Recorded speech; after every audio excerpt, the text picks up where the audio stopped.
बहुत समय पहले की बात है।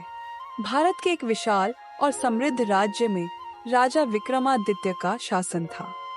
वे बहादुर, बुद्धिमान और न्यायप्रिय शासक थे। उनका राज्य शांति और खुशहाली का घर था। लेकिन जंगल के गहरे हिस्से में एक रहस्यमयी पेड़ था, जहाँ एक बेताल रहता था। बेताल ऐसा प्राणी था जो पेड़ पर रहता और कठिन कहानियां सुनाकर राजा की बुद्धि की परीक्षा लेता। राजा विक्रमादित्य ने अपने साहस और जिज्ञासा के कारण ठाना कि वे इस बेताल को पकड़ेंगे और उसकी कहानियों का उत्तर देकर अपने राज्य के लिए ज्ञान और बुद्धि प्राप्त करेंगे। राजा ने अपने विश्वास पात्र सैनिकों को साथ लिया और लंबी कठिन यात्रा पर निकल पड़ा। कई दिनों के बाद वे उस विशाल पेड़ के नीचे पहुंचे। पेड़ की सबसे ऊंची शाखा पर बेताल बैठा था। उसका रंग काला था, आंखों में चमक और आवाज में एक विचित्र गूंज थी। बेताल ने राजा को देखकर मुस्कुराते हुए कहा, हे राजा विक्रमादित्य, तुमने मुझे पकड़ने का निर्णय लिया है, पर क्या तुम मेरी कहानियों को सुनकर उनके सवालों के जवाब दे पाओगे? राजा ने आत्मविश्वास से उत्तर दिया, मैं तैयार हूँ। बेताल ने अपनी पहली कहानी सुनानी शुरू की। पहली कहानी का नाम गरीब किसान और उसका बूढ़ा बैल। एक छोटे से गांव में एक गरीब किसान रहता था।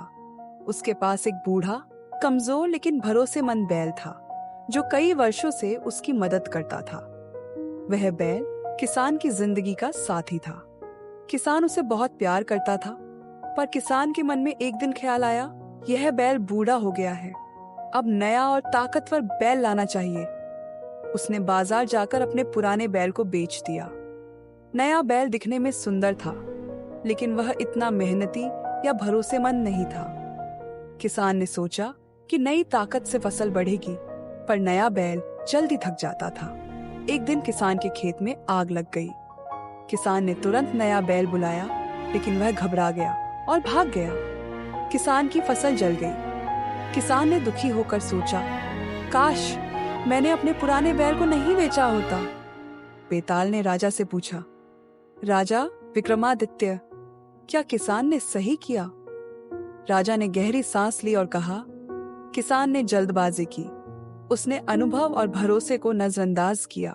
पुराने साथी और भरोसेमंद चीज को छोड़कर उसने नई चीज पर विश्वास किया। नई चीजें हमेशा बेहतर नहीं होती। ये निर्णय अज्ञानता का परिणाम था। बेताल ने संतुष्टि से कहा, तुमने सही उत्तर दिया। अनुभव और भरोसे की कीमत को समझना जिंदगी की बड़ी सीख है। किसान का जीवन उस दिन से बदल गया था। उसने समझा कि जिंदगी में जितनी अहमियत मेहनत और भरोसे की होती है, उतनी ही अहमियत धैर्य और सोच समझकर निर्णय लेने की होती है। नया बैल दिखने में तो आकर्षक था, पर उसके साथ वो आत्मीयता और समझदारी नहीं थी जो पुराने बैल में थी। इस घटना के बाद किसान ने अपनी जिंदगी में कभी जल्दबाजी नहीं की। उसने हर काम सोच समझकर किया और अपने साथियों को भी यही सिखाया। बेताल ने अपनी दूसरी कहानी सुनानी शुरू की। कहानी का नाम दो भाई और सिंहासन की जंग। एक विशाल राज्य में दो भाई रहते थे, विक्रम और वीर। दोनों सिंहासन के इच्छुक थे। विक्रम बड़ा भाई था, दयालु, न्यायप्रिय और अपने प्रजा का हित सोचने वाला। वीर छोटा भाई था, चालाक, महत्वाकांक्षी और थोड़ा स्वाभिमानी। दोनों में बार बार बहस होती कि राजा कौन बनेगा। एक दिन दोनों ने निर्णय लिया कि राजा वही बनेगा जो सबसे अच्छा न्याय दे सकता है। विक्रम ने कहा, राजा वह होता है जो अपने प्रजा के सुख दुख को समझे और उनके लिए सही निर्णय ले। वीर बोला, राजा वह होता है जो अपनी ताकत और कड़क आदेश से सबको डराए और अपने शासन को कायम रखे। बेताल ने राजा से पूछा, राजा तुम बताओ कौन सही था? राजा ने ध्यान से कहा, विक्रम की सोच सही है। राजा का पहला कर्तव्य न्याय और दया होना चाहिए। शक्ति अगर दया के बिना हो तो वह अत्याचार बन जाती है। बेताल ने सिर हिलाकर कहा, तुम बुद्धिमान हो राजा। राजा ने बताया कि सत्ता केवल ताकत से नहीं चलती, बल्कि विश्वास, न्याय और करुणा से चलती है। एक राजा जो अपने प्रजा के दुख को समझता है, वह सच्चा राजा होता है। वह अपनी शक्ति का दुरुपयोग नहीं करता, बल्कि उसका उपयोग अपने प्रजा की सेवा में करता है। वीर ने अपनी गलती महसूस की और अपने बड़े भाई के आदर्शों का सम्मान करने लगा। बेताल ने तीसरी कहानी शुरू की। कहानी का नाम व्यापारी की समझदारी। एक व्यापारी था जो अपनी संपत्ति बढ़ाना चाहता था।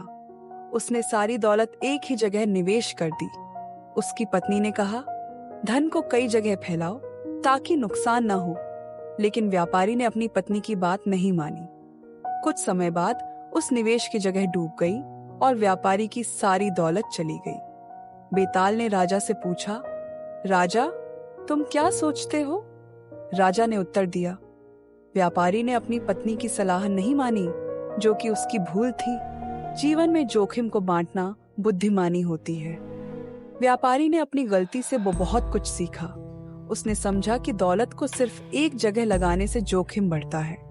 उसने बाद में अपनी संपत्ति को कई क्षेत्रों में निवेश किया और धीरे धीरे अपना कारोबार फिर से खड़ा किया। बेताल ने कई और कहानियां सुनाई। हर कहानी में एक गहरा संदेश था।